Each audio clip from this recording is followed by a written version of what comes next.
Bienvenidos a Relatos del Más Allá. Me encantaría saber desde dónde nos escuchan, dejen sus comentarios, los leo con atención. Y ahora, sin más, prepárense para adentrarse en cada relato. Que los disfruten. Zarpas en la niebla. No acostumbro escribir informes fuera de los formatos de la Fiscalía, pero hay cosas que no caben en un reporte oficial. Soy la oficial Carla Ávila, Grupo de Reacción Nocturna de la Comisaría Metropolitana de Guadalajara, y juro por mi placa que lo que relato sucedió la madrugada del 19 de junio de 2021, en la zona limítrofe entre Tlaquepaque y El Salto. He testificado ante asuntos internos y ante psicólogos forenses, aún así, ninguno encontró explicación a lo que presenciamos mi compañero Barrera y yo. Tal vez aquí, lejos de sellos y firmas, el recuerdo quede completo. La guardia había iniciado sin anomalías, 2 detenidos por riña, un vehículo abandonado y el interminable boletín de motos robadas. Eran las 0:47 cuando la frecuencia 03 reventó con interferencia. Base, aquí Torreón, habló la operadora, código 31, de en curso, hombre solicita auxilio, intruso dentro de domicilio. Tomé la libreta, pedí coordenadas. Lo raro fue el tono de la operadora, sonaba sofocada, como si le costara repetir lo que acababa de oír. Pregunté detalles. Hubo silencio 6 segundos, luego murmuró, dice que no es un hombre, que no tiene forma. No hubo tiempo de bromas. Encendimos torretas y salimos rumbo a Colonia Las Acequias, un asentamiento industrial a medio urbanizar donde las fábricas de autopartes contornean parcelas todavía sin servicios. Durante el trayecto el supuesto denunciante irrumpió en la banda abierta, vengan ya, corre en 4 patas y araña las paredes. Después, un grito crudo seguido de chasquidos metálicos, como si la línea se retorciera. La señal se cortó. Sentí el pecho comprimirse contra el chaleco antibalas. Barrera, que rara vez pierde la compostura, apretó el volante hasta que le blanquearon los nudillos. Llegamos a las 1:05. La casa aparecía aislada al fondo de una calle sin pavimento, rodeada por lotes baldíos y bodegas vacías. 2 postes averiados dejaban el lugar en penumbra, solo una bombilla interior vibraba tras una cortina raída. Ningún perro ladraba, aun cuando normalmente se oye toda una jauría callejera en la zona. Al acercarnos percibí un olor penetrante, mezcla de óxido y basura vieja. Forzamos el portón de malla ciclónica, atravesamos el patio seco y golpeamos la puerta principal. No hubo respuesta. Anuncié presencia policial, saqué lámpara táctica y puse la mano sobre la Glock. La chapa se dio con un empujón. Dentro reinaba un silencio denso, casi pastoso. El vestíbulo estrecho desembocaba en un pasillo que olía a humedad estancada. Las paredes mostraban arañazos profundos, como trazos de garra sobre yeso tierno. Cada marca era irregular, a veces doble, a veces triple, y llegaba hasta 2 metros de altura.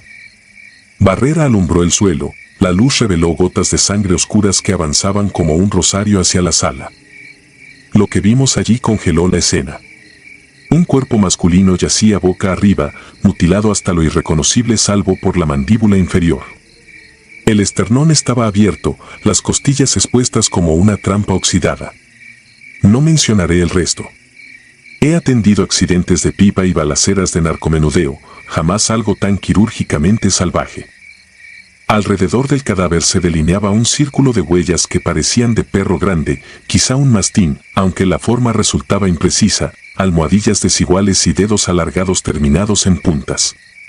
Eran huellas hundidas, como si el piso vinílico fuera arcilla fresca. Solicité peritos y semefo por radio, pero la señal chisporroteó, solo capté mi propia voz repetida con eco. Barrera me tocó el codo y señaló el marco de la puerta trasera. El rastro sanguinolento continuaba afuera. Contra cada artículo del protocolo decidimos seguirlo. No era osadía, era instinto de contención. Algo había matado a un civil dentro de su hogar y podía atacar a cualquier vecino. El patio trasero conectaba con un campo baldío colonizado por la niebla que brota de los canales de riego cuando baja la temperatura.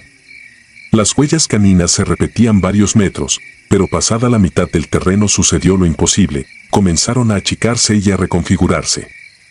Los dedos se comprimieron, aparecieron marcas de talón, al final del sendero eran pisadas humanas desnudas, no mayores que talla 26.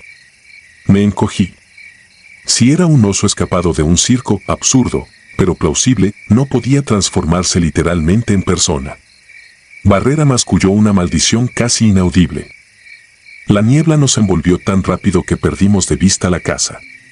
Solo distinguíamos un rectángulo de luz de nuestra lámpara sobre el pasto. Un murmullo sordo, parecido al roce de costales, surgió a la derecha. Giré el haz. Nada. Un latido después, el sonido se oyó a la izquierda, más lejos.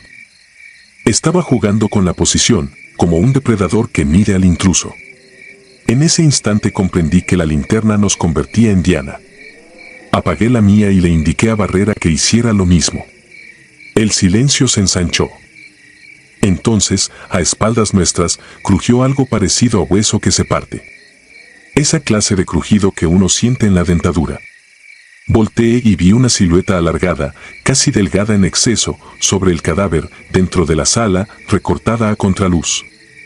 Mediría 2 metros, tal vez más. Su contorno temblaba, como si estuviera hecho de humo negro donde la luz interior no lograba asentarse. No podía distinguir cabeza ni brazos, pero sí 2 prolongaciones que golpeaban las paredes, dejando nuevos surcos. Algo reptaba en sus pies, quizás su propia sombra, soltando un chirrido húmedo. Disparé. 4 detonaciones. Barrera hizo lo mismo. Las ventanas estallaron. El fogonazo iluminó cada mota de polvo suspendida. Cuando el retroceso cesó, la figura ya no estaba. Corrimos dentro por reflejo táctico, aunque mi mente gritaba retirada. El cadáver seguía allí, igual de ultrajado. Sin embargo, las huellas que antes formaban el círculo habían desaparecido, como si el piso hubiera vuelto a alisarse. Incluso el charco de sangre pareció absorberse hacia las juntas del mosaico. A esa altura escuchamos sirenas a lo lejos, refuerzos. Al salir a recibirlos confirmé que nuestra unidad de radio seguía muerta. Entregamos la escena, señalamos los arañazos y el rastro bifásico.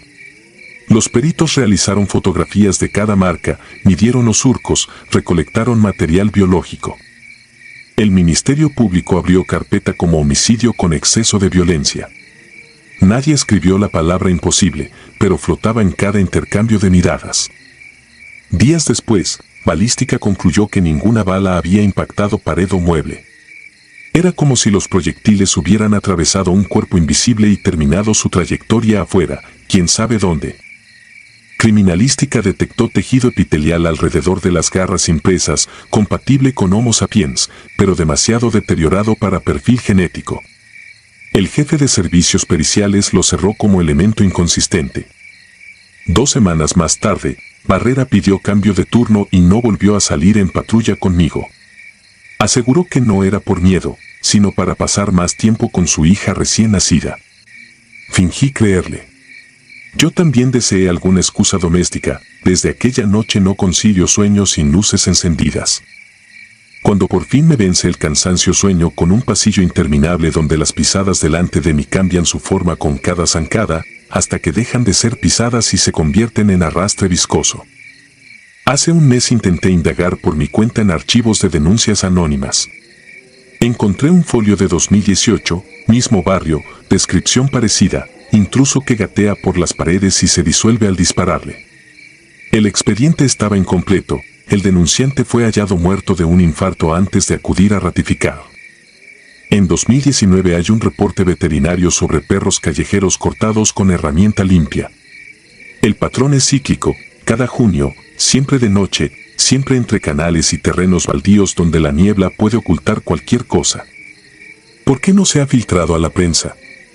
Porque nadie desea cargar con una historia que dinamita la lógica del mundo. Somos policías, vivimos de la evidencia tangible. Una criatura que borra sus propias huellas y devora sin dejar rastro no cabe en la jurisprudencia, pero pesa en la conciencia. La foto del cadáver sigue archivada en un servidor seguro, la veo a veces para convencerme de que no fue un delirio. El óvalo perfecto de los dientes, si es que eran dientes, alrededor de la clavícula demuestra que algo corpóreo estuvo allí. Cada noche de guardia rezo para que el siguiente código 31 sea un borracho, un ladrón improvisado o cualquier amenaza explicable.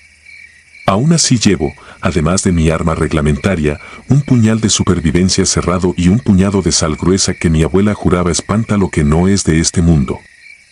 No lo creo, pero me aferro al ritual porque solo el ritual me permite seguir subiendo a la patrulla. Si alguien lee esto y patrulla zonas periféricas donde la neblina arrastra voces distorsionadas, tome distancia, no confíe en la linterna y observe el suelo, las huellas sinceras nunca cambian de forma a medio camino. Cuando lo hagan, retroceda. Disparar no sirve. La radio se ahogará. Y, sobre todo, no pierda de vista el techo. A veces el peligro no avanza a nivel del suelo, sino que acecha desde la oscuridad suspendido, respirando un aire que nosotros no percibimos, esperando a que pronunciemos la palabra humano para recordarnos que hay otros vocablos más antiguos que definen al depredador. El expediente oficial quedó rotulado como H-21-0619/145 y archivado. Pero yo sé que la historia no terminó. Junio volverá, la niebla ocupará los canales y las garras, o lo que sean, reclamarán otra presa.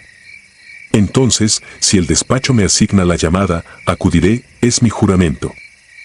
Sin embargo, confieso algo que jamás diría ante el capitán, esta vez no entraré con el arma al frente.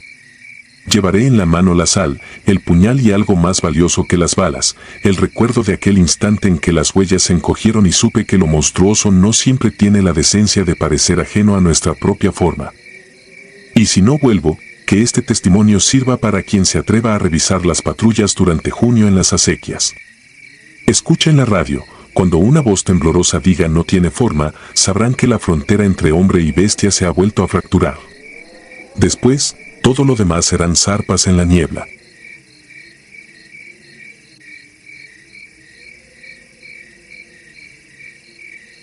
Frecuencia muerta.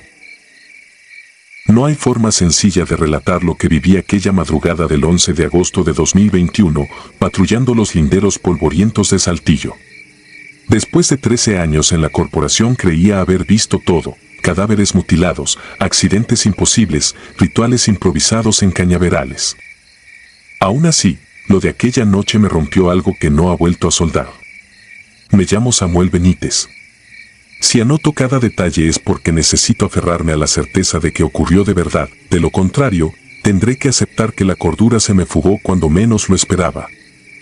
Había cambiado el turno con un compañero para poder ver en el comedor de la comandancia el partido diferido de la semifinal olímpica. Éramos pocos en servicio, el subinspector en la radio y mi único escolta, Julio Mena, que llevaba apenas 6 meses en la unidad de reacción. Entre bocado y bocado de chicharrones con salsa seca escuchamos como la lluvia empezaba a golpear las láminas del techo. A las 0:23 el teléfono personal de Julio vibró con un número local desconocido. Lo insólito es que ese aparato lo usaba solo su madre, nadie más lo tenía registrado. Contestó por reflejo y puso altavoz porque la cobertura era mala. Una voz de hombre, afónica y lejana, dijo 2 frases entrecortadas: oficial, estoy muerto, búsquenme antes de que amanezca. Luego, silencio y un chasquido que sonó como estática quemada. Pensamos en una broma macabra o en alguien ebrio marcando al azar, pero al checar el identificador Julio se quedó pálido. El nombre que aparecía era Ricardo Sevilla, un exagente que se había quitado la vida 2 años antes, justo el 11 de agosto de 2019, después de que lo señalaran por filtrar expedientes de una investigación de narcosatánicos. Su número se había dado de baja al día siguiente del suicidio. Aún así, por protocolo enviamos un reporte al C4, no queríamos que una simple llamada fantasma terminara convertida en un escándalo mediático. 20 minutos más tarde fui yo quien recibió la segunda llamada. La pantalla mostró el mismo nombre. Deslicé para aceptar sin pensar. El que habló parecía arrastrar el aire por la tráquea, con la urgencia de quien ya no pertenece del todo a este lado. Samuel, Río Santa Elena, Puente Viejo, me están llevando. Hubo un crujido y la línea se cortó. No era la típica distorsión del celular, sino algo hueco, casi orgánico, como si la señal se hubiese detonado dentro de un pecho vacío. Avisé al subinspector. Ordenó que saliéramos a verificar, pero sin activar balizas para no alborotar a la prensa. El puente viejo sobre el Santa Elena quedaba a 13 kilómetros al sur, camino a las granjas abandonadas. Las historias que corrían sobre ese sitio mezclaban narcomensajes y ritos de santería. Varios animales decapitados aparecían allí cada equinoccio. A las 01:05 rodamos por el acceso de terracería entre charcos que devolvían el fulgor de las torretas apagadas. La lluvia había parado, dejando un olor a lodo fresco y alambre oxidado. Para no meter la patrulla por el terreno inundado avanzamos a pie los últimos 200 metros, linterna en mano, seguros desenfundados. La oscuridad comprimía el lecho del río como una bóveda de tinta. Ni un solo grillo. Ni el rumor del agua. Cuando la luz de mi lámpara barrió la arcada de concreto vi algo que me heló la nuca. Un teléfono Nokia gris, modelo 2012, descansaba sobre la barandilla central, iluminado apenas por la luna amortajada tras nubes bajas. El mismo modelo que Ricardo usaba cuando estaba en la corporación. La pantalla mostraba nuestra última llamada en rojo. Julio intentó bromear sobre lo barato del chiste, pero su voz tembló. Antes de que pudiera responder sonó un gemido que no era viento ni animal, provenía del cauce seco bajo el puente. Alumbramos al unísono. Entre costales rasgados apareció un cuerpo boca abajo. La piel grisácea, pero sin señales de descomposición. Saltamos la barandilla. Al girarlo reconocí el rostro inflado de Ricardo Sevilla, idéntico a las fotos del expediente, salvo por los ojos abiertos como vidrios rotos. Busqué pulso más por inercia que por esperanza. Nada. Mientras examinaba el cuello, mi radio crepitó con interferencia imposible. Una voz modulada por estática pronunció mi nombre 3 veces seguidas y luego dictó unas coordenadas que coincidían con las ruinas de la antigua empacadora La Providencia, clausurada desde 1994 tras la explosión de una caldera. Esa transmisión no quedó grabada en el centro de control, nadie más la escuchó. Julio no dudó, debíamos pedir refuerzos. Pero la señal de todos los equipos, celulares y radios desapareció justo entonces. Ningún icono, ni siquiera el del GPS, respondía. Dejamos constancia fotográfica del cadáver en nuestros teléfonos y volvimos al camino para regresar a la patrulla, pero el vehículo ya no estaba. Había huellas de rodadura alejándose hacia la carretera, aunque la llave seguía conmigo. Apenas asimilábamos el robo cuando una débil claridad se filtró entre huizaches y mezquites, los faros de nuestra unidad encendidos tierra adentro, hundiéndose en una brecha que no figuraba en los mapas. Corrimos tras ellos. El motor parecía avanzar sin conductor. Al llegar al claro, los faros se apagaron, las puertas se cerraron de golpe y arrancar el motor fue inútil, batería muerta, cables friables, como si llevara meses abandonada. No sabíamos si reír o llorar. Fue entonces cuando una tercera llamada, idéntica a la anterior, vibró en el Nokia que yo había guardado en la bolsa táctica. No lo permitas, Samuel. Él quiere quedarse con lo que queda de mí. La voz apenas era un susurro que se disolvía. Pregunté, ¿quién él?, sin esperar respuesta. Al fondo se oyó un chapoteo persistente, como pasos descalzos sobre charco profundo. Una sensación viscosa me recorrió la médula. Julio palideció. Aún sujetaba el fusil, pero su dedo índice temblaba en el gatillo. Desde el matorral se alzó un olor férreo, a cobre viejo y tierra removida. Los haces de luz revelaron un segundo cuerpo, esta vez en avanzado estado de putrefacción, vestido con uniforme municipal inconexo, el parche arrancado. Le faltaba media quijada y la carne desgarrada parecía reciente. La distancia con la posición de Sevilla era absurda si suponíamos que ambos habían muerto juntos. Si algo los arrastró, no dejó marca visible. Al revisar las botas del nuevo cadáver encontré dentro de la lengüeta un recibo con fecha del día anterior y una firma que reconocí, Ricardo Sevilla. Mi mente buscaba una explicación terrenal. Tal vez alguien recreaba escenas macabras para alimentar un culto. Tal vez nos querían como testigos propicios. Me repetía que todo asesino deja huellas, pero lo que sentí al voltear hacia Julio derrumbó cualquier lógica. Sus ojos estaban clavados en un punto detrás de mí, fijos, incapaces de parpadear. Giré despacio.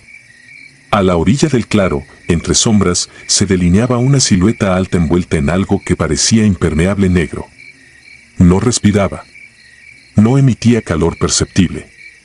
Aún así, sentí el latir de un corazón que no era el mío retumbando en mis oídos. Julio rompió el mutismo al susurrar, «Vámonos», sin mover los labios. Retrocedimos hasta tocar de nuevo la carrocería fría de la patrulla. La figura dio un paso apenas, y el suelo pareció hundirse bajo su peso inexistente. Con la poca batería que le quedaba al Nokia marqué al C4 por marcación rápida. Antes de que sonara siquiera el tono, la silueta habló con un timbre hueco que vibró dentro de mi cráneo, no en mis oídos, no hay señal aquí. Nunca la hubo. Aquello no era un idioma, pero lo entendí con claridad dolorosa. Apunté y disparé por puro terror.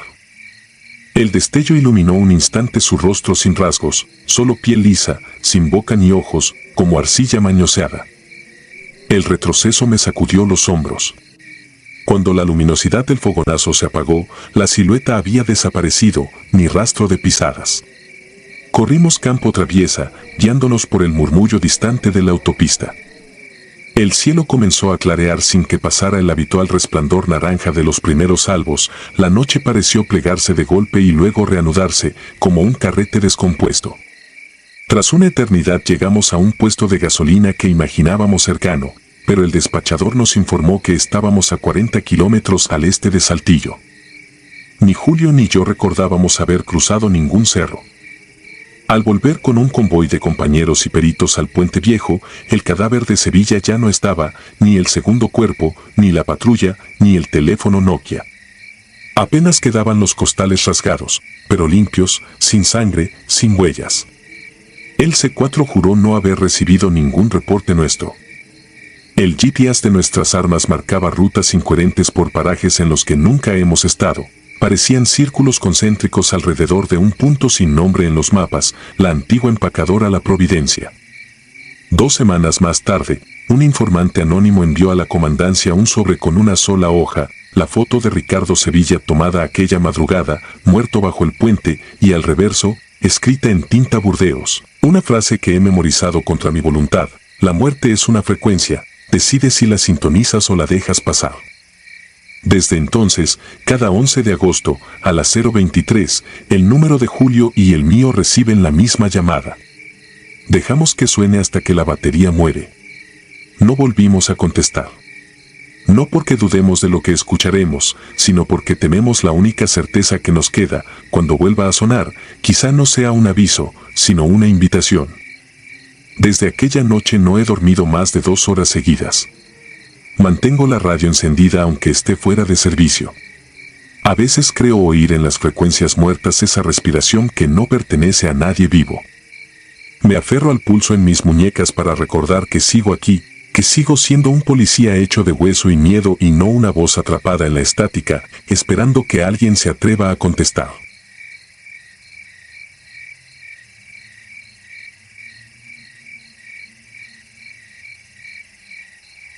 La sombra alada.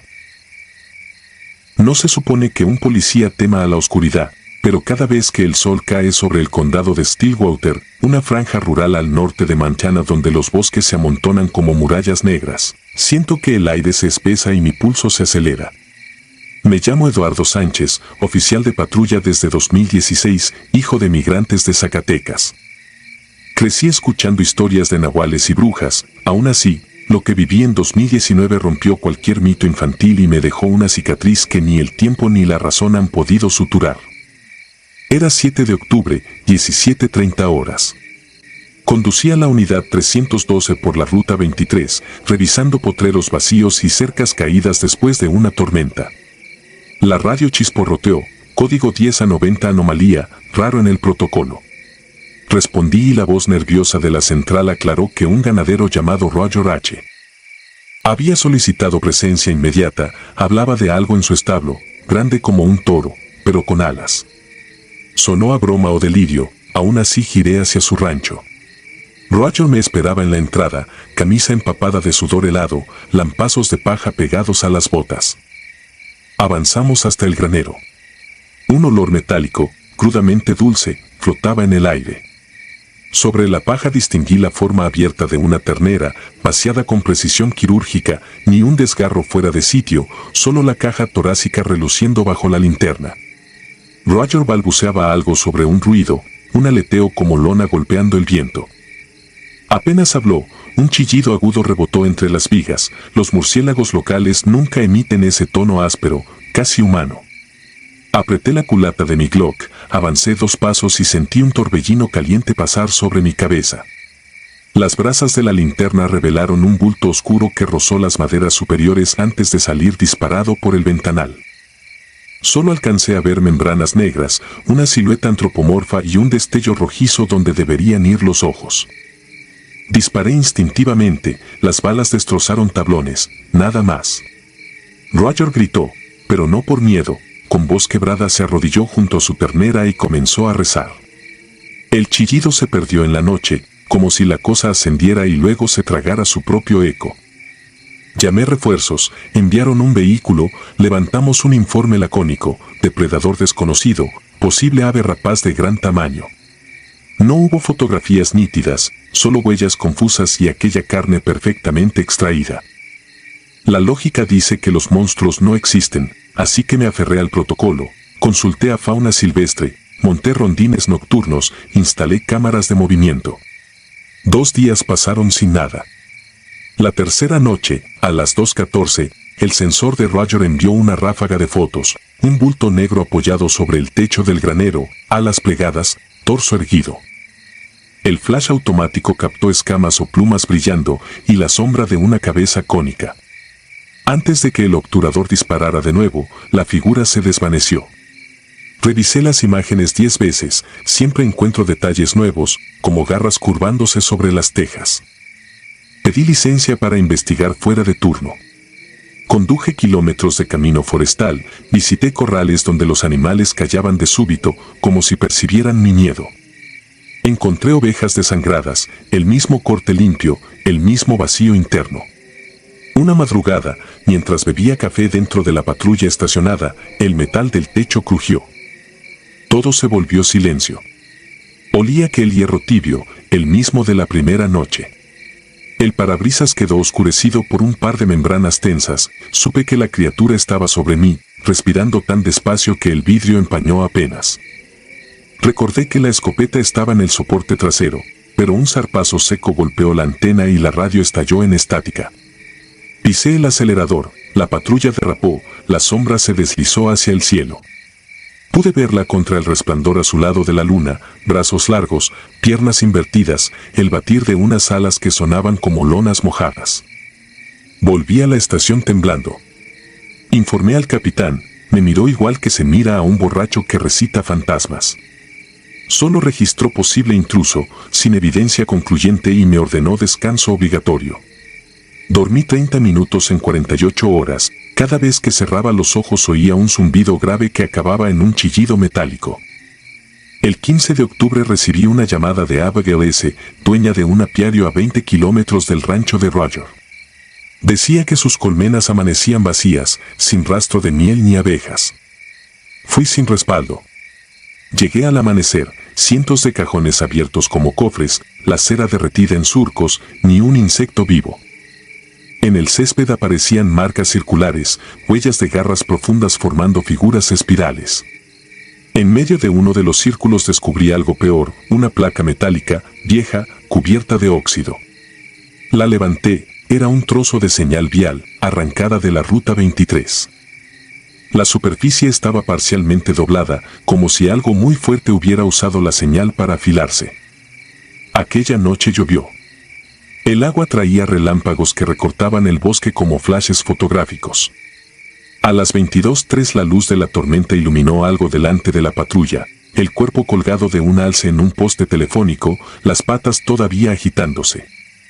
Frené, mi reflejo en el retrovisor mostraba el sudor frío bajando por la mandíbula pese al aire acondicionado. Alcé la linterna y vi lo impensable, la criatura, encaramada en la parte alta del poste, sujetaba el alce como un niño sujeta un juguete roto. Su rostro brilló un instante, ojos fosforescentes, sonrisa donde los colmillos bailaban. Frente a esa visión surreal, solo atiné a murmurar un Padre Nuestro incompleto. Cuando di un paso atrás, el poste vibró. El ser desplegó sus alas y descendió en picada. El sonido era un trueno cercano. Me lancé al interior de la patrulla, el parabrisas estalló bajo el impacto. Sentí un gruñido más que escucharlo, un rugido dentro de mis costillas. Agarré la escopeta, disparé a través de los restos del cristal. Los perdigones se apagaron en la noche. El monstruo retrocedió, no sangraba, batió las alas y se perdió entre la cortina de agua, llevándose consigo un eco que parecía reír. Los siguientes días fueron un desfile de silencios incómodos. La prensa local escribió sobre vándalos sacrificando ganado. Los agentes de fauna culparon a un puma renegado. Yo cargaba el recuerdo del cristal roto y las manos aún oliendo a pólvora húmeda. Cada vez que cerraba la puerta de casa oía el chasquido de aquellas alas, como cuero mojado.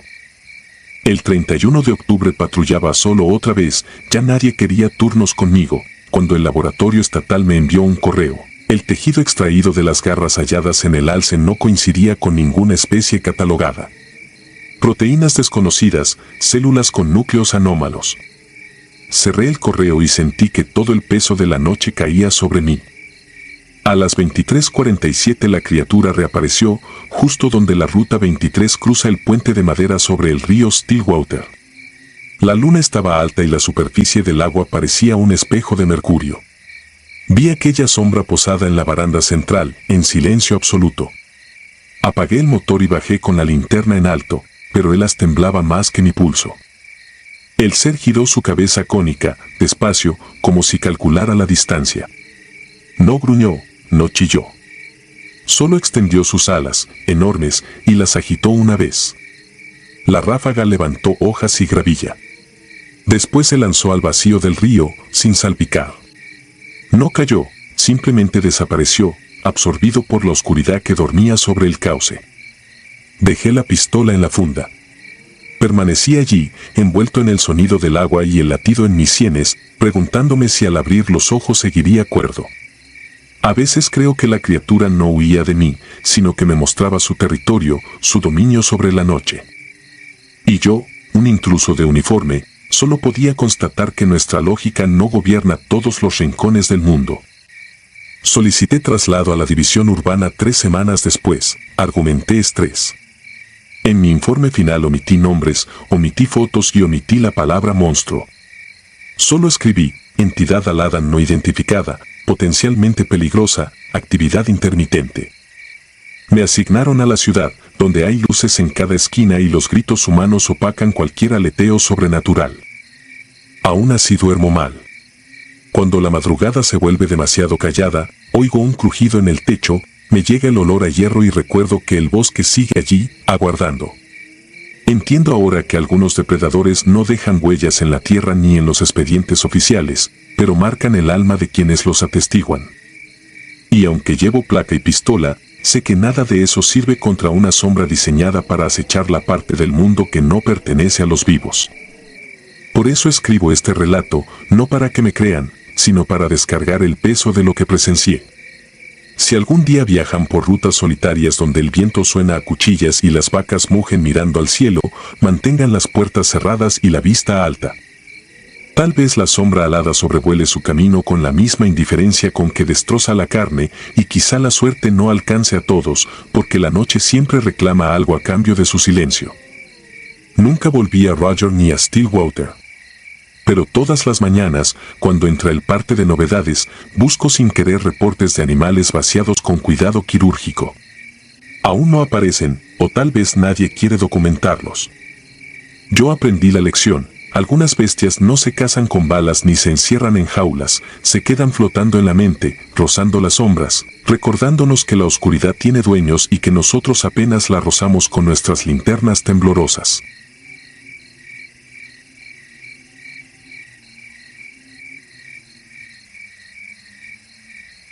Nieve muerta. Nunca pensé que el mar pudiera sentirse tan frío.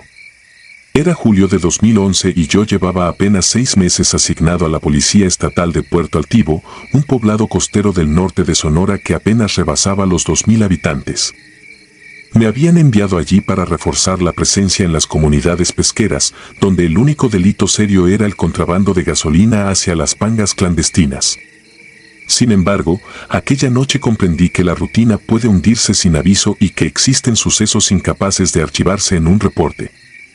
Todo comenzó a las 23:18, cuando la estación recibió el aviso de un niño que afirmaba haber visto copos de luz caer sobre la playa de Punta Redonda. El operador pensó que se trataba de fuegos artificiales o, con más probabilidad, de bengalas de algún pescador, pero no había registro de embarcaciones en esa zona. Me correspondió atender el incidente porque estaba patrullando a menos de 5 kilómetros. Cambié el canal de la radio, anoté la hora en mi bitácora y enfilé por la carretera de terracería que bordea los esteros salobres. Mientras avanzaba, noté que algo alteraba la sensación térmica dentro de la patrulla. El aire acondicionado estaba apagado, pero mi aliento comenzó a empañar el parabrisas. Pensé en una fuga del sistema de refrigeración, aún así, la aguja de temperatura marcaba normal. Seguí conduciendo, cada metro más desconcertado al ver que la maleza junto a la brecha lucía cubierta por un brillo plateado, como si la escarcha hubiera bajado del Cerro del Cántaro en pleno verano. Nadie en la costa hablaba de heladas en julio. A los pocos minutos distinguí un resplandor azulado tras la línea de dunas, semejante al destello intermitente de un faro que giraba sin patrón definido. Estacioné, reporté mi posición y dejé el motor encendido por precaución. Al descender, sentí el crujido del suelo cristalizado bajo mis botas. Tocaba la arena y se deshacía en fragmentos helados, algo imposible con la temperatura oficial de 29 grados que marcaba el parte meteorológico de aquella jornada. En lugar del olor habitual a salitre y algas, el ambiente despedía un aroma metálico, como al abrir un tanque de oxígeno viejo. Avancé con la mano sobre la funda de servicio. No llevaba refuerzo, mis compañeros realizaban un operativo de rutina en la carretera federal. El silencio era tan contundente que el zumbido de la linterna parecía una turbina. Trepé la duna y, al asomar la cabeza, vi el mar. La marea estaba inmóvil, congelada en una lámina azul negruzca que se prolongaba hasta perderse en el horizonte. Sobre la planicie viscosa se erguía un objeto ovalado de unos 6 metros, suspendido a poco más de 1 metro del agua helada. Su superficie parecía de obsidiana húmeda, sin juntas ni remaches visibles. En su base pendían hebras luminosas que giraban como cintas de neón, desprendiendo un polvillo que caía y cristalizaba todo lo que tocaba. Me quedé paralizado. El objeto no emitía sonido alguno, solo exhalaba aquel polvo que convertía la arena en vidrio y el agua en espejo sólido. Pensé en retroceder, pero mis botas estaban adheridas al suelo por la capa de hielo que se formaba a cada segundo. Fue entonces cuando comprendí que debía actuar antes de quedar atrapado. Saqué mi pistola, más por reflejo que por valentía, y apunté sin un objetivo concreto. La linterna resbaló de mi mano y rodó por la pendiente, produciendo un tintineo que rompió el mutismo. El objeto reaccionó de inmediato, las cintas de luz convergieron en un haz único que se proyectó hasta mí con un destello cian. El golpe no fue físico, fue un choque interno, como si mis órganos se comprimieran contra la espina dorsal. Un latido feroz me nubló la vista y sentí que la sangre corría al revés, arrastrada por una corriente helada. Cuando recuperé el equilibrio, comprobé que la pistola se había fragmentado en 2 mitades pulidas, adheridas al hielo como esculturas.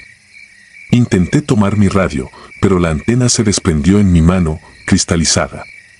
Cada objeto metálico parecía volverse quebradizo al exponerse a aquella irradiación. Reaccioné con la única herramienta que me quedaba, la voz. Grité pidiendo auxilio, con la esperanza de que la patrulla captara mi tono por el micrófono abierto. No supe si alguien escuchó. El cilindro oscuro comenzó a girar lentamente y cada vuelta incrementaba la velocidad de las que me apuntaba.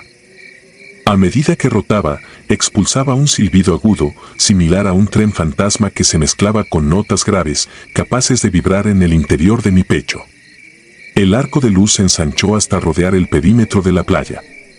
Comprendí que, de continuar allí, acabaría congelado como la pistola. Con un esfuerzo desesperado, arranqué mis botas del hielo y me impulsé cuesta abajo. La ladera tenía la textura de obsidiana y cada paso era un patinaje involuntario. Cuando llegué al pie, tropecé con un bloque de coral cercenado y caí de bruces. El impacto me nubló la conciencia apenas un instante, pero bastó para notar algo escalofriante. El mar, a la altura de mis ojos, mostraba peces inmóviles en plena brasada, suspendidos dentro de la masa congelada. Uno de ellos, una corvina de buen tamaño, tenía una delgada capa de escarcha sobre las escamas y la boca abierta en un grito silencioso.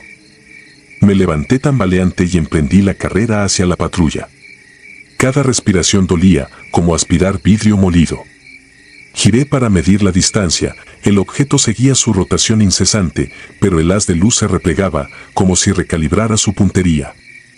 Antes de perderlo de vista, vi algo que jamás había imaginado. La superficie del mar se agrietó con estruendo, liberando una columna de vapor. En ese instante el agua congelada explotó en fragmentos, y decenas de peces salieron disparados, reventándose contra la arena.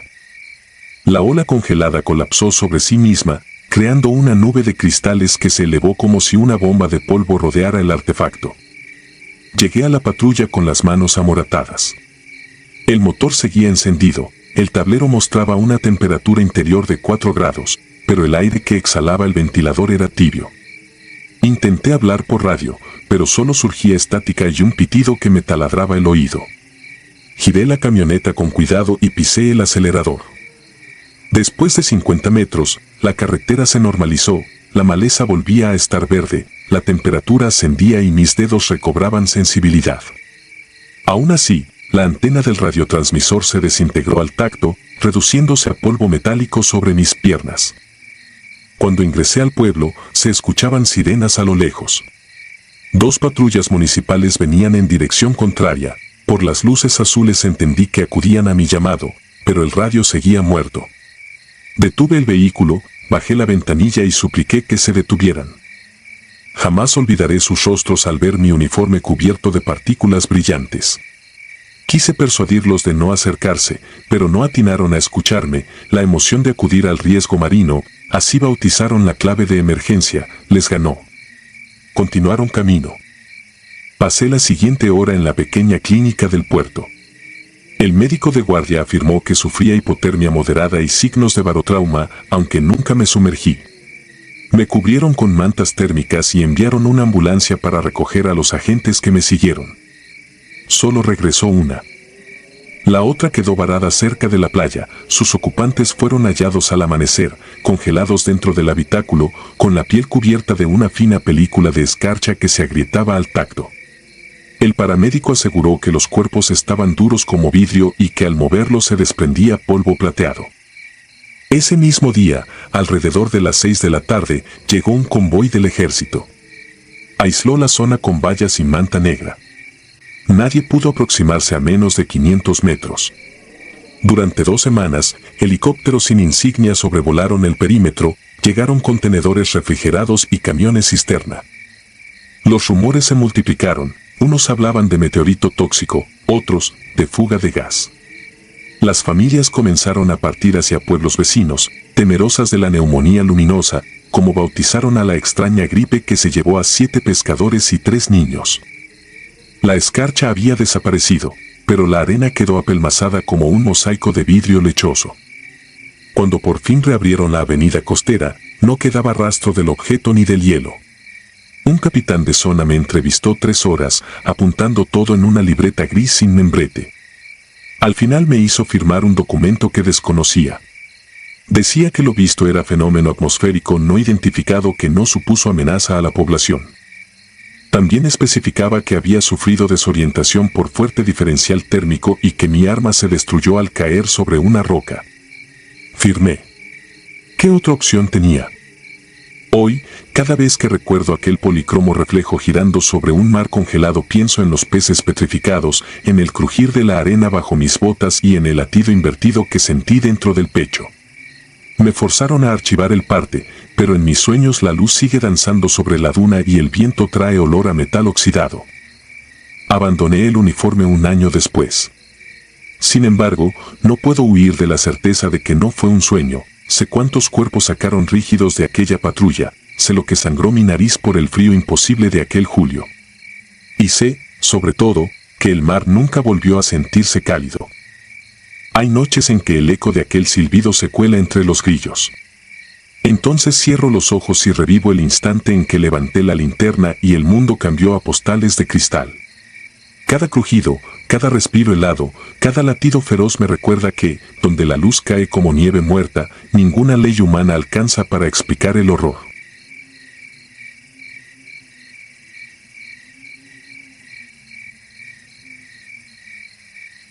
Ojos como pozos.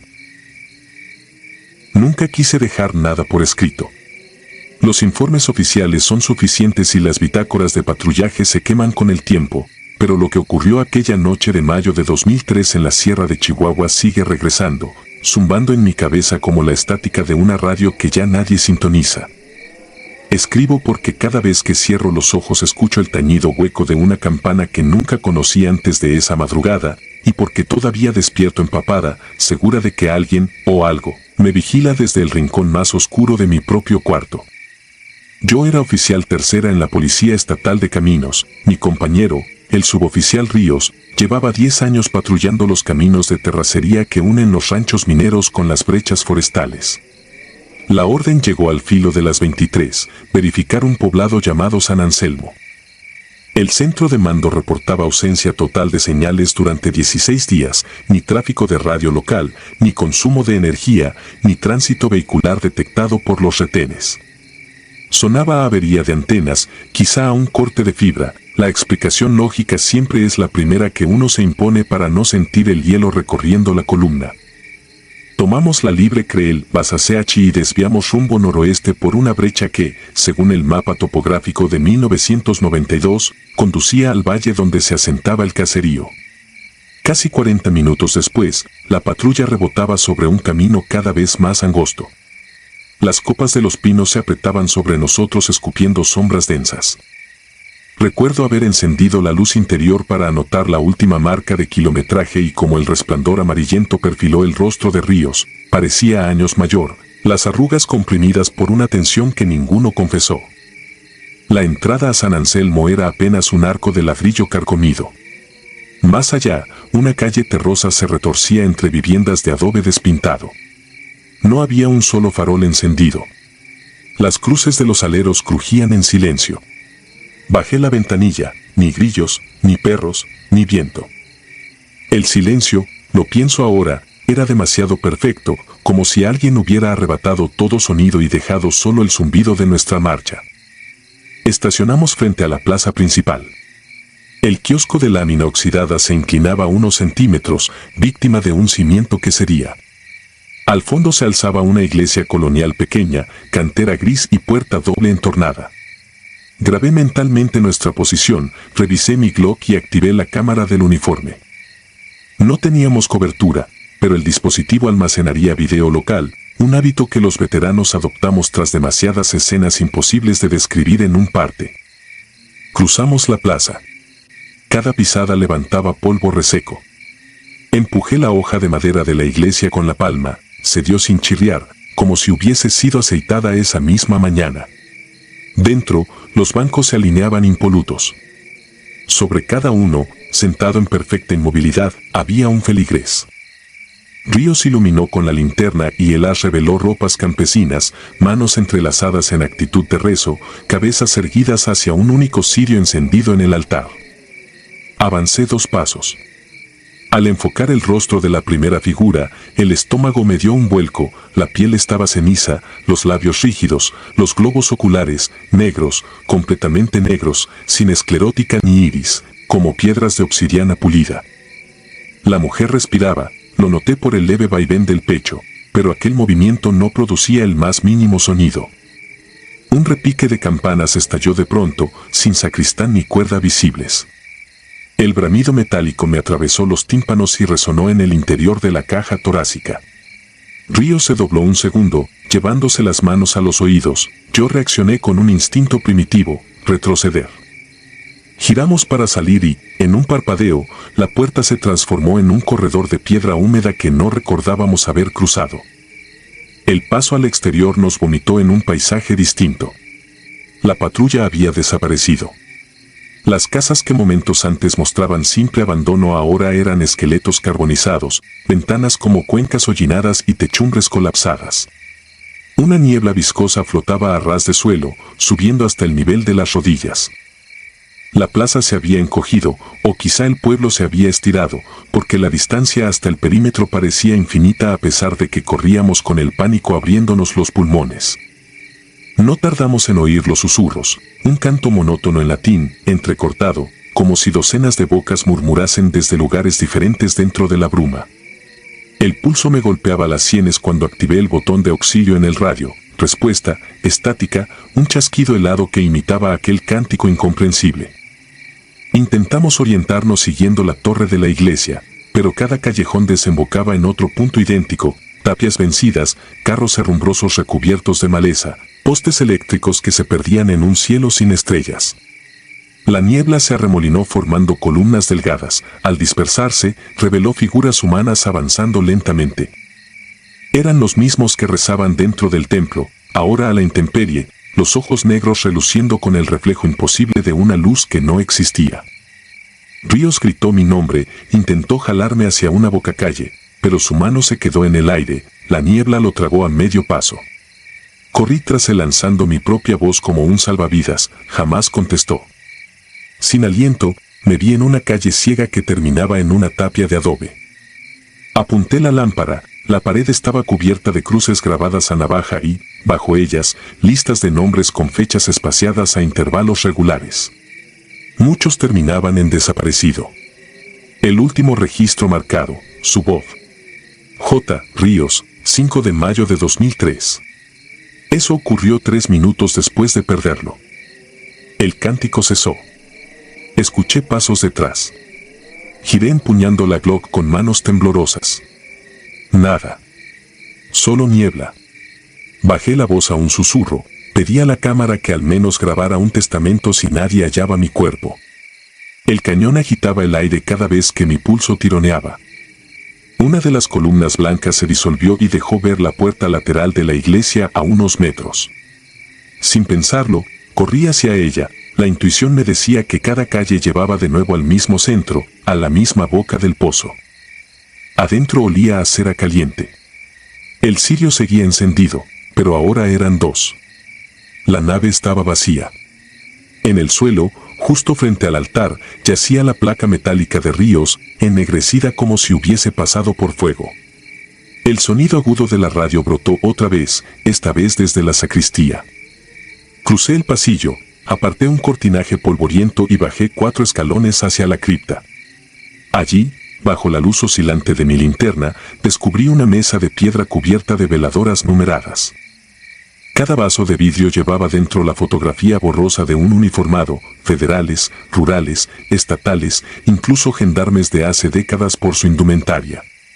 Las llamas eran diminutas, azules, consumiendo mechas eternas. Entre ellas, una veladora vacía destilaba parafina fresca, casi líquida. La campana repicó de nuevo sin pausa, un martilleo demencial que parecía desplazarse por los pasillos subterráneos. Sentí el concreto vibrar. Sostuve mi arma, pero las manos resbalaban de sudor. No recuerdo haber disparado, recuerdo el destello blanco que inundó la cripta, seguido de un silencio absoluto, absoluto de verdad, un vacío que dejó mis oídos sordos y mi mente flotando en la nada. Desperté en un barranco junto a la brecha principal, casi al amanecer. Llevaba la ropa rasgada, la cámara fundida por dentro, la Glock con todas las balas intactas. No había señales de la patrulla ni de Ríos. Caminé kilómetros hasta encontrar un retén militar. El médico del destacamento diagnosticó deshidratación severa y estrés agudo.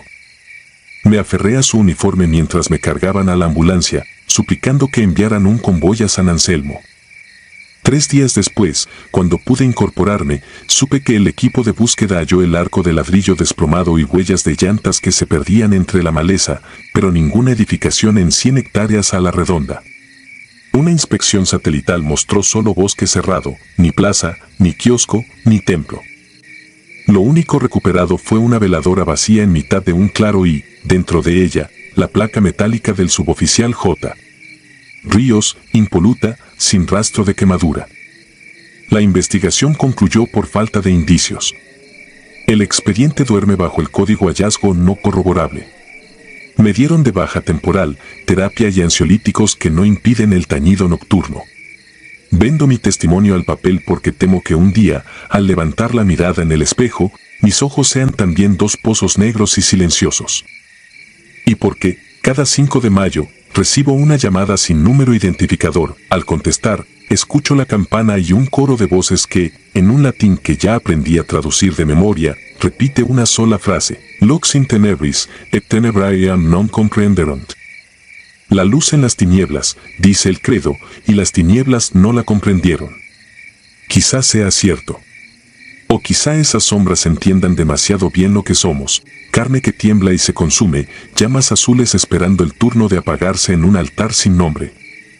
Por eso escribo, antes de que la próxima llamada llegue, para que quien encuentre estas líneas sepa que San Anselmo existe entre el segundo y el tercer tañido de una campana que no debería sonar, y que la lista de nombres en la tapia seguirá creciendo mientras haya patrullas que se animen a cruzar la brecha cuando la radio quede en silencio.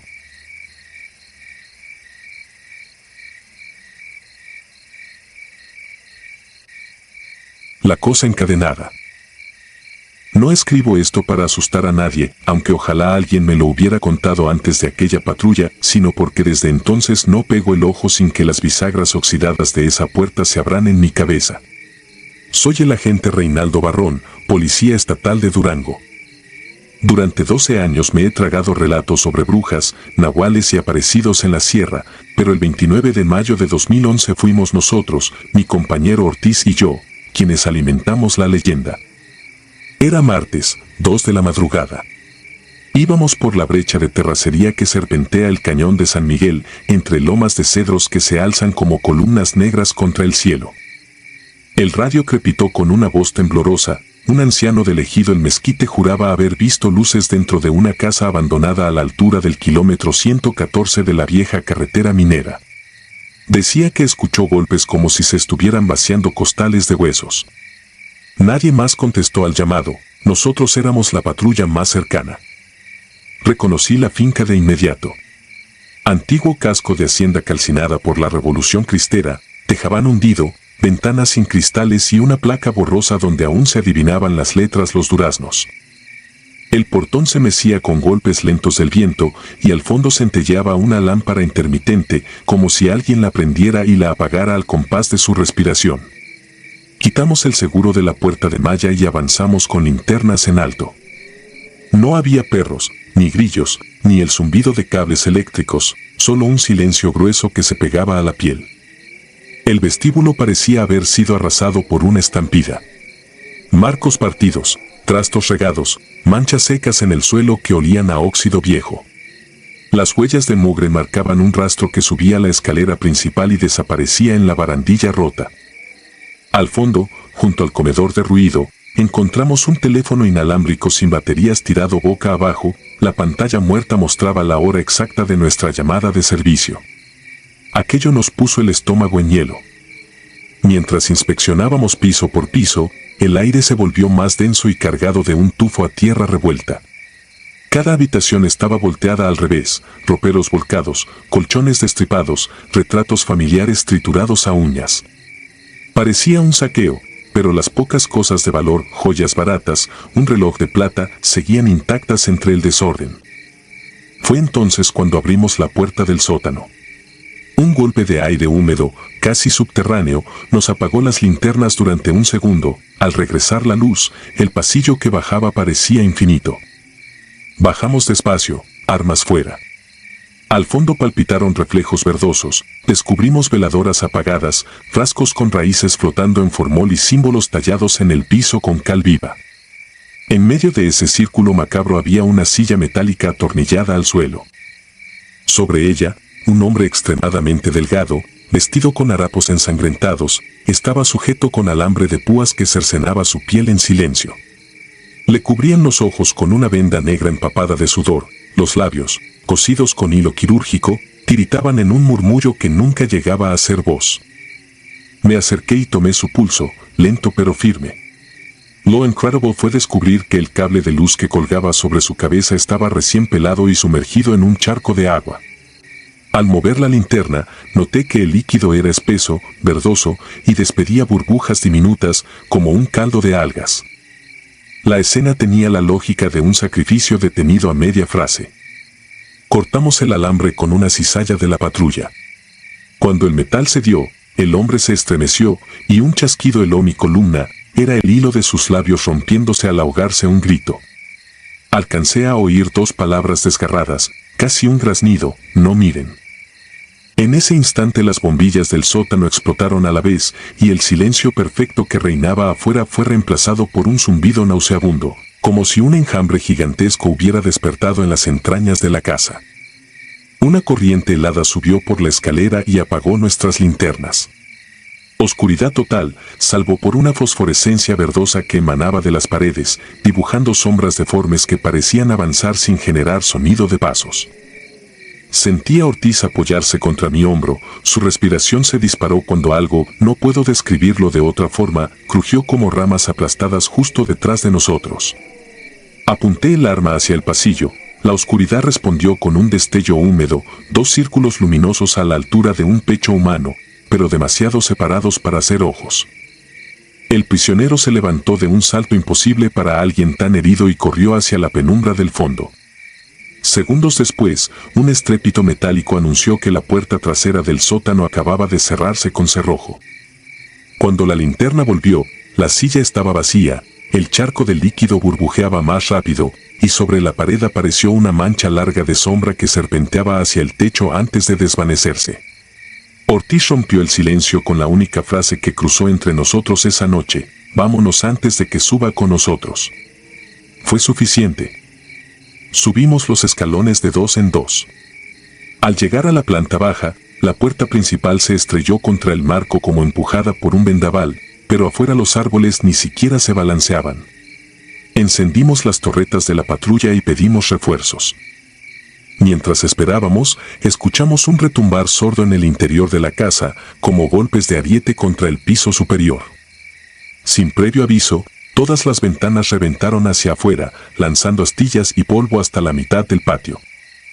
Algo, no sé qué, caminaba por el corredor de arriba, su paso retumbaba con ritmo irregular, a veces galope, a veces arrastre, y cada pisada se quedaba vibrando en mi esternón. Llegaron 2 unidades y una ambulancia, iluminando la finca con faros largos. Entramos en formación, escudos y cascos listos, pero hallamos solo escombros. El sótano estaba seco, sin alambres, sin frascos, sin manchas de cal ni charcos verdes. La silla seguía atornillada, pero limpia como recién bañada en ácido. No había rastro del hombre ni indicios de cables quemados. De las ventanas explotadas, ni un vidrio en el suelo. El comandante nos miró con una mezcla de incredulidad y lástima. Al no haber pruebas de delito, el reporte oficial se redujo a vandalismo y falsa alarma. 4 días después, levantaron una denuncia anónima contra nosotros por abandono de deber y daños en propiedad privada. Archivaron el caso por falta de testigos. Ortiz pidió su baja voluntaria ese mismo mes, se fue a vivir con sus padres a Gómez Palacio y no volvió a contestar mis llamadas. Yo sigo patrullando, pero cada turno nocturno es una tortura. A cierta hora, sin importar dónde esté, me llega un tufo a tierra enmohecida, y el zumbido de aquel enjambre me cubre los tímpanos como si quisiera perforarlos. He buscado archivos, mitos, cualquier explicación. Lo más cercano que encontré son historias antiguas sobre encadenados, entes humanos ofrecidos vivos a fuerzas que habitan antiguas minas abandonadas. Cuentan que si cortas los lazos antes del cántico final, liberas algo peor que la muerte. Tal vez eso hicimos. O tal vez el verdadero prisionero era la propia casa y nosotros soltamos su cerrojo. Los psiquiatras llaman a mis visiones estrés post-traumático polimorfo. Yo las llamo madrugadas, a las 2:17 exactas, todos los días, la lámpara de mi recámara parpadea 3 veces y una sombra alargada se proyecta sobre la pared, seguida de un golpe metálico que nadie más oye. Anoche reuní valor y volví a esa carretera. El kilómetro 114 ya no existe, pasaron la excavadora para abrir una autopista y borraron la brecha. Del caserón no queda ni una piedra. Aún así me detuve y apagué el motor. En la oscuridad percibí un lejano crujir de alambre retorciéndose, como si algo se moviera en un sótano que ya no está. No sé cuánto tiempo tardaré en enviar este informe. Quizá lo lean y se rían. O quizá alguien, en un turno de madrugada, reciba una llamada de un anciano nervioso que habla de luces verdes y golpes de costales de huesos. Si ocurre, no entren solos. Y si encuentran a un hombre encadenado, ciego y con los labios sellados, hagan lo que no pude, dejen que el silencio se lo lleve, cierren la puerta y sigan de largo. Porque a veces salvar una vida significa condenar muchas otras. Y el eco de esas cadenas, créanme, es lo último que querrán escuchar cada noche durante el resto de su vida.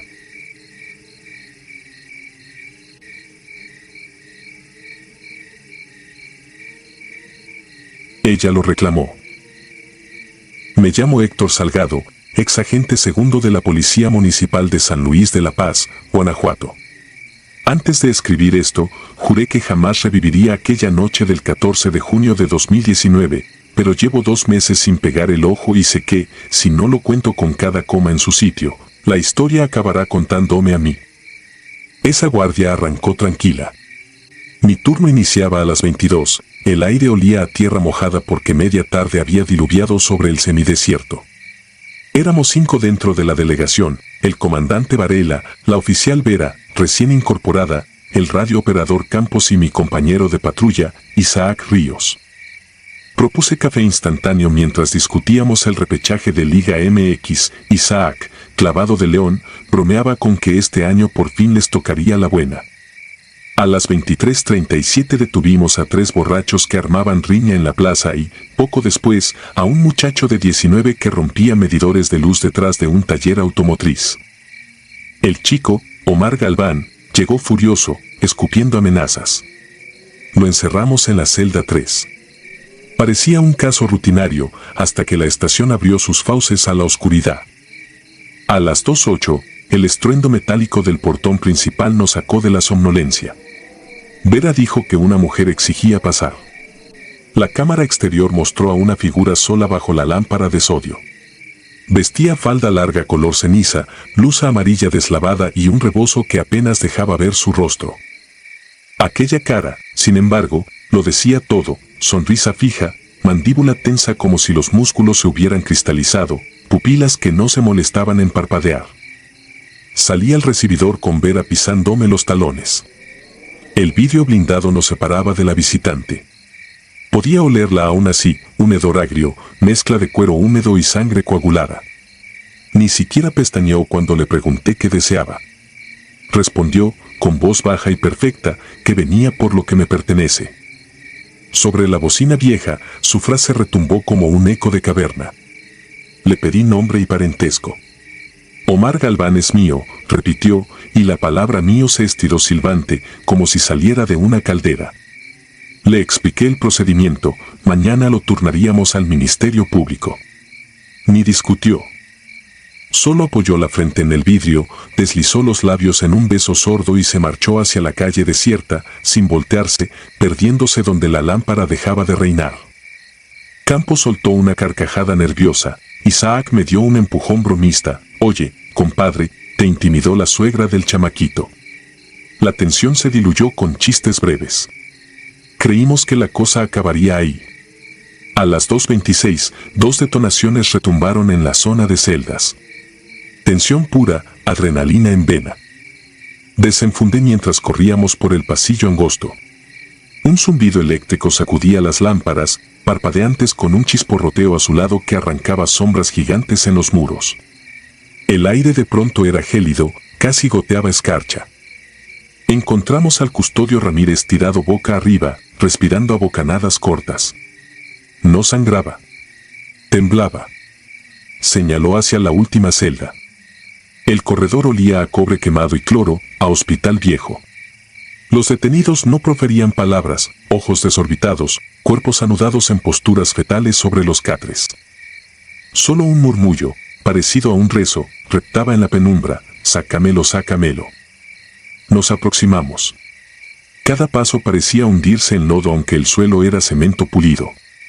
En la mitad del corredor, El comandante Varela se llevó ambas manos al pecho y cayó de rodillas. Vera retrocedió mareada. Isaac siguió a mi costado, palidísimo pero firme. Cuando llegamos a la celda 3, la puerta de barrotes estaba abierta.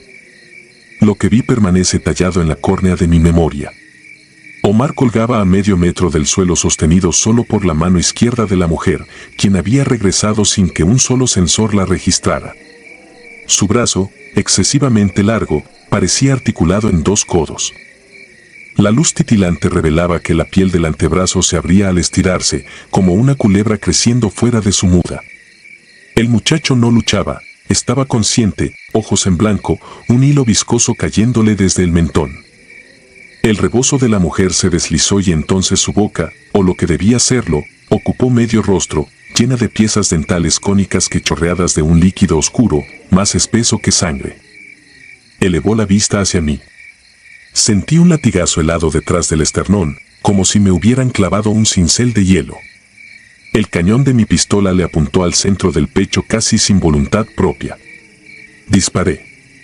2 fogonazos gemelos perforaron el silencio. Al instante, un dolor idéntico al impacto de las balas me encendió el torso. Era como si las balas hubieran trazado un círculo imperfecto y regresaran, obedientes, a su origen. El chaleco balístico amortiguó parte de la fuerza, pero la quemazón fue real. Aún conservo las cicatrices redondas y amoratadas. Tropezando, caí de costado. Desde el suelo, observé cómo la mujer ni siquiera se sacudía el polvo del impacto imaginario. Un crujido, huesos frotándose, salió de su cuello al inclinarlo. Luego, con un tirón brusco, arrancó a Omar del aire. Él emitió un estertor hueco, nada más. Ella me dedicó una última sonrisa, ahora sin labios, pura encía negra. Después atravesó la pared del fondo con la facilidad de una sombra proyectada sobre cortina. Ni polvo dejó. Solo un goteo denso que manchaba el piso, algo entre aceite de motor y sudor viejo. Perdí la noción de los segundos. La radio chasqueó con voces superpuestas, sirenas que se activaban solas. Campos, pálido como yeso, apareció con refuerzos de la Guardia Estatal.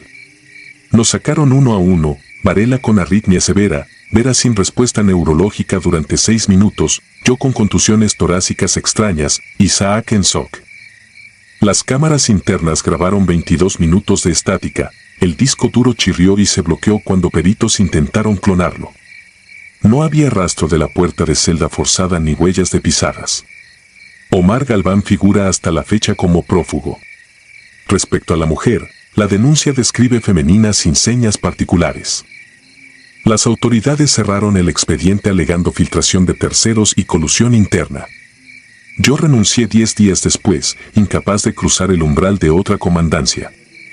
Creí que el terror terminaría al alejarme del uniforme, pero la madrugada se volvió mi enemiga. A las 2:08 exactas, mis relojes se ajustan solos, escucho en la puerta de mi departamento un golpeteo delicado, 3 toques rítmicos. No abro. Sé que la cerradura no la detendría. He tapado los agujeros de bala en mi chaleco con parches, aunque el dolor regresa cuando llueve. Isaac no contesta llamadas, supe por terceros que despertó una mañana con los dedos de la mano izquierda multiplicados, 6 en total, uñas negras como carbón. He visitado curanderos, psicólogos forenses, sacerdotes. Todos me dicen que procese el duelo, que perdone, que olvide. ¿Olvidar qué, exactamente? No existe nombre en el Código Penal para lo que vi. No hay nota de prensa, ni oficio administrativo, ni féretro. Hay silencio administrativo y condecoraciones entregadas a puertas cerradas para que nos callemos. Varela murió de infarto al mes siguiente. Vera se arrojó a un pozo en Dolores Hidalgo, su expediente psiquiátrico fue sellado. Campos se largó sin despedirse. Cada uno pagó su cuota, yo aún la debo.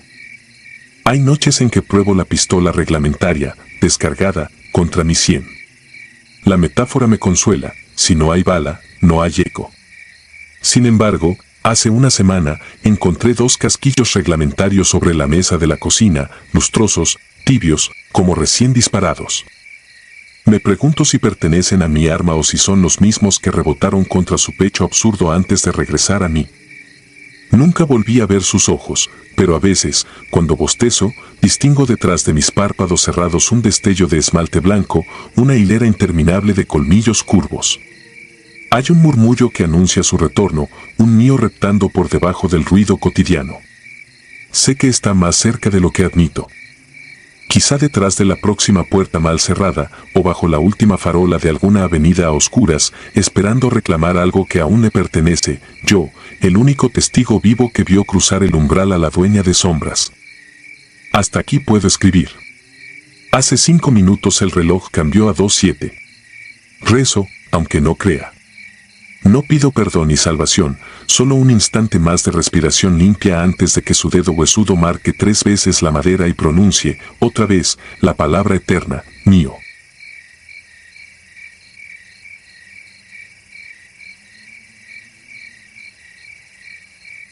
El camino al pueblo.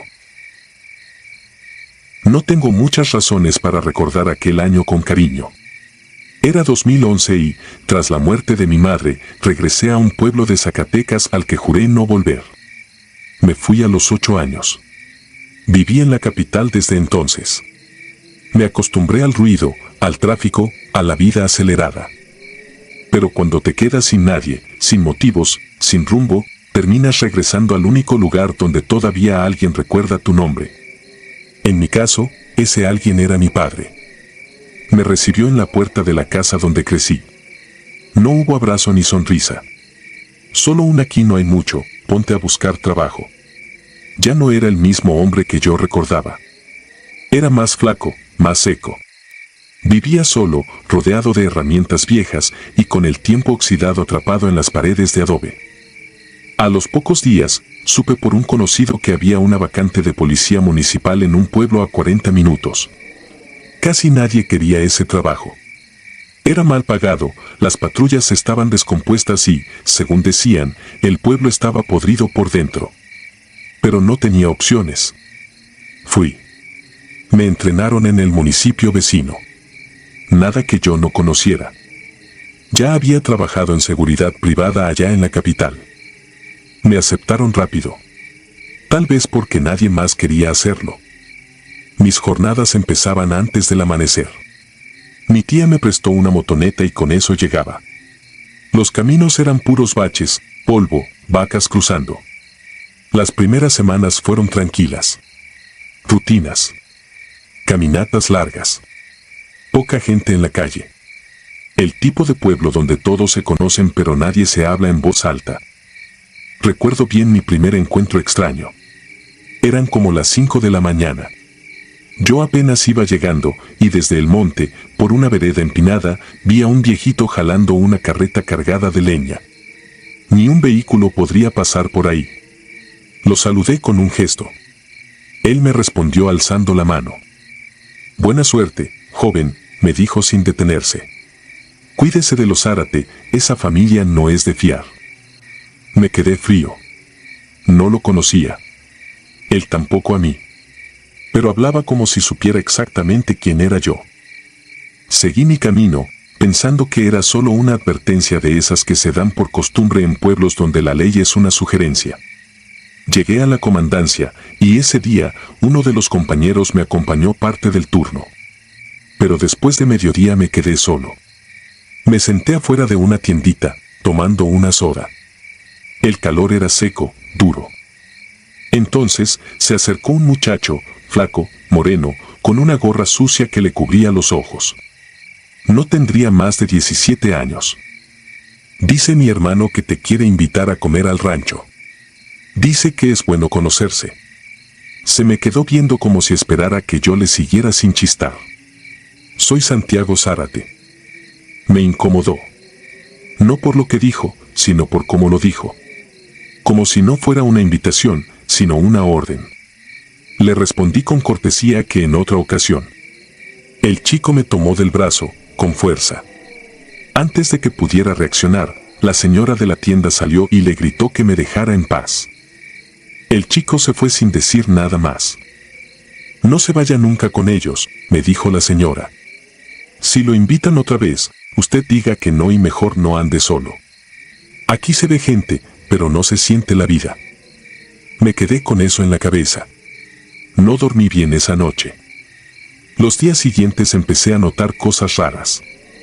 El comandante apenas hablaba. Cuando se mencionaba al apellido Zárate, todos desviaban la mirada. Los reportes desaparecían. Una señora vino a denunciar a uno de ellos por golpear a su marido, pero ni siquiera le tomaron la declaración. Silencio. Complicidad disfrazada de miedo.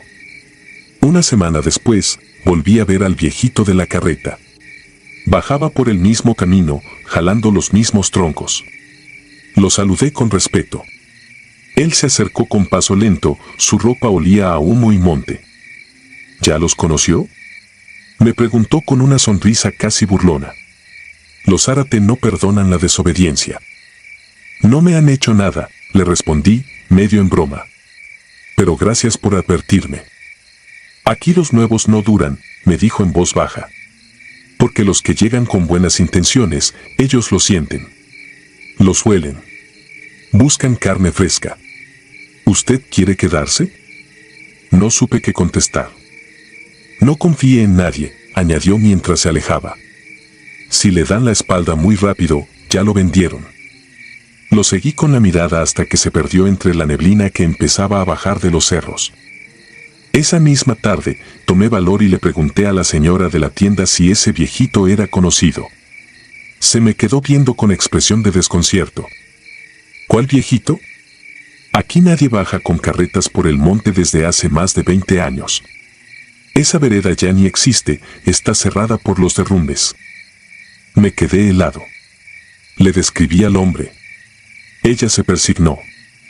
No vuelva a buscarlo. Si lo ve otra vez, usted haga como que no lo vio. Y si le dice algo, no le responda. Esas almas no descansan. Esa noche no pude dormir. El rostro del viejo, su voz ronca, su mirada seca, todo estaba demasiado nítido en mi memoria. A los pocos días, ya decidido a no quedarme, quise al menos despedirme. Al amanecer, en lugar de ir directo a la comandancia, tomé la motoneta y me desvié por la carretera vieja. Quería volver a aquella vereda. Agradecerle al viejo, aunque fuera por advertirme. Encontré el camino. Estaba cubierto de maleza, pero la forma era la misma. Dejé la moto en la orilla y avancé a pie. Después de unos minutos, vi una casita de adobe a lo lejos. Me acerqué, pero era solo ruina. 2 muros de pie. Techo derrumbado. Ni señales de vida. Cuando me di la vuelta para regresar, escuché un silbido. Un sonido seco, corto. Me detuve. El corazón me latía con fuerza. Volví la mirada, pero no había nadie. Ni un pájaro. Ni un insecto. Nada. Solo el viento meciendo las ramas. A unos metros de donde estaba, vi algo entre los árboles. Era madera podrida, enredada con raíces. Me acerqué. Era la carreta. La misma. No quedaba mucho, unas ruedas vencidas, sogas podridas, clavos oxidados. Pero era ella. Lo supe porque tenía un grabado en un costado, una cruz mal tallada. La había visto cuando hablé con el viejo. Sin duda era la misma. Pero eso era imposible. Esa carreta llevaba ahí años. La naturaleza la había reclamado. No había forma de que alguien la hubiera usado días antes. Corrí de vuelta al camino, sin mirar atrás. Esa tarde presenté mi renuncia.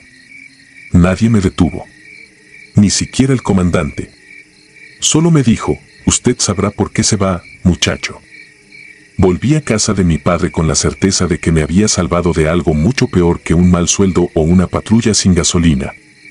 Pero no pasaron ni 3 días cuando recibí una llamada. Era el mismo comandante. Necesito un favor, hijo. Una última cosa. Tenemos un pendiente en un rancho, el de los Zárate. No venga a la comandancia. Váyase directo para allá. Llévese su placa. Es cosa rápida. Le colgué sin contestar. No volví a saber de él. Volví a la capital. Me costó encontrar trabajo, pero nunca quise contar esa historia completa. No me creerían. Dirían que estoy loco. Que estaba estresado. que era el miedo de estar solo en un pueblo olvidado. Pero yo sé lo que vi, lo que sentí. Sé que hay pueblos donde la muerte camina en silencio, donde los vivos y los muertos se cruzan sin notarlo, donde hay familias que hacen pactos que la ley no puede tocar. Y también sé que el viejo de la carreta no era de este mundo, porque desde entonces, cada vez que me despierto a las 5 de la mañana, juro escuchar a lo lejos el crujir de sus ruedas arrastrándose entre las piedras.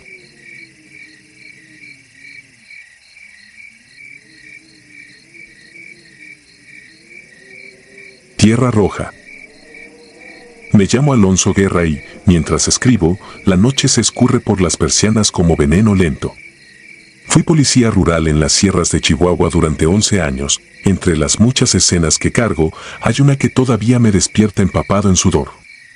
Nunca quise contarla. El miedo, cuando se comparte, crece como tumor. Sin embargo, la mayoría de los que la vivieron ya murió o perdió la cordura, y algo en mí exige dejar constancia de lo que vimos, aunque me robe el sueño para siempre. Antes de aquella misión me sentía blindado. Había levantado cadáveres calcinados por balaceras, recogido borrachos mutilados por el tren y visto niños morir de mordedura de cascabel. Creía que los cuentos de brujos existían para asustar forasteros. Esa certeza se quebró en una sola noche de junio de 2011. El destacamento se alzaba en Tres Cruces, un caserío colgado de un camino que casi nadie transitaba. La sequía partía los pinos y el calor olía a resina quemada. Aquella tarde se presentó doña Martina con un costal de mazorcas convertidas en carbón. Contó que, en 2 noches, sus milpas se pudrieron, cada amanecer hallaba animales muertos formando círculos en el patio y su hijo menor despertaba con moretones en el pecho, como si manos invisibles lo hubieran aplastado. Señaló a Laureano Cota, brujo del ejido vecino rechazado por su hija, y juró que él había prometido secarlos como hierba mala por el desaire. Mencionar su nombre enfrió el ambiente. Se decía que Laureano sobrevivió a un hinchamiento 30 años atrás y que podía mudar de rostro como quien cambia de sombrero. Quizá chismes, pero en la sierra la brujería se cobra con sangre, así lo dicta una ley no escrita que protege la frontera entre lo humano y lo salvaje. Para seguirle la pista acudimos a don Virgilio, comandante retirado famoso por rastrear personas oliendo la ceniza de su fogón. A regañadientes aceptó y pidió una prenda del sospechoso. Doña Martina le entregó un pañuelo arrancado del tendedero del brujo. Esa noche lo encerramos en la capilla de adobe. Colocó el trozo de tela sobre el altar, apagó todas las velas menos una y rezó 20 minutos. Afuera escuchamos golpes secos bajo la tierra, como si el suelo respirara. Cuando abrió la puerta, la camisa le chorreaba un sudor que olía a azufre. Declaró que Laureano se ocultaba donde la tierra sangra, una cueva en la ladera oriental del Cerro de las Víboras, famoso por su suelo rojo. Añadió que el brujo llevaba una herida profunda en la mano derecha, infectada hasta el hueso. A las 11 partimos en 3 patrullas. El camino de terracería crujía bajo las llantas y el viento gemía entre encinos retorcidos. Conforme ascendíamos, la luz de las linternas era tragada por la oscuridad. Juan Rivas, tirador experto, apagó la suya y avanzó confiado. Decía ver en penumbra, talento extraño que algunos veteranos poseen. Yo mantuve la lámpara encendida, sentía que, si la apagaba, algo se pegaría a mi espalda. Los motores murieron donde comenzaba la Tierra Roja. Seguimos a pie por un sendero angosto, cada paso hundía las botas en polvo pegajoso que sabía a óxido. Cuando la cueva apareció, semejaba una herida negra en la roca. Dentro el aire era frío y olía a lana quemada. Una cámara amplia se abría a la luz de 3 veladoras clavadas en cráneos de chivo, en el suelo, un círculo de sal y sangre coagulada incompleto. Al fondo, Laureano dormía sentado contra la pared, el brazo vendado con trapos que supuraban pus oscuro. Rivas le apuntó y le ordenó rendirse. No hubo respuesta. Toqué su piel con la punta de la pistola, estaba helada, casi plástica.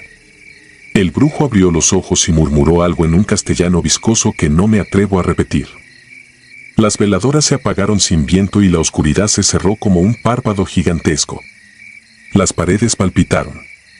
Rivas disparó, el fogonazo mostró la cámara vacía. Algo frío me rozó la mejilla y Gómez chilló que lo vio reptar por la pared. Corrió tras la sombra y su voz se extravió en el túnel. Perseguimos aquel eco. El pasillo se retorcía y las linternas parpadeaban. Cruces de ramitas frescas brotaban a cada paso, como un bosque diminuto. Al fin hallamos a Gómez arrodillado, la boca abierta, mudo, sus ojos, totalmente negros, parecían llenos de aceite. Lo cargamos afuera. La radio continuaba sin señal y mi reloj estaba detenido en las 3:11. Un disparo retumbó cuesta abajo. Encontramos a Medina, novato, sobre la tierra roja. El tajo que le cruzaba el pecho no era de bala, parecía cauterizado en el borde. Antes de morir susurró Cola Blanca. Entonces, sobre la loma, apareció don Virgilio sin linterna, arrastrando una gallina negra. Nadie lo había llamado. Ordenó que hiciéramos un círculo. Degolló el ave, la sangre, al tocar el polvo, se convirtió en vapor rojizo que nos envolvió con olor metálico.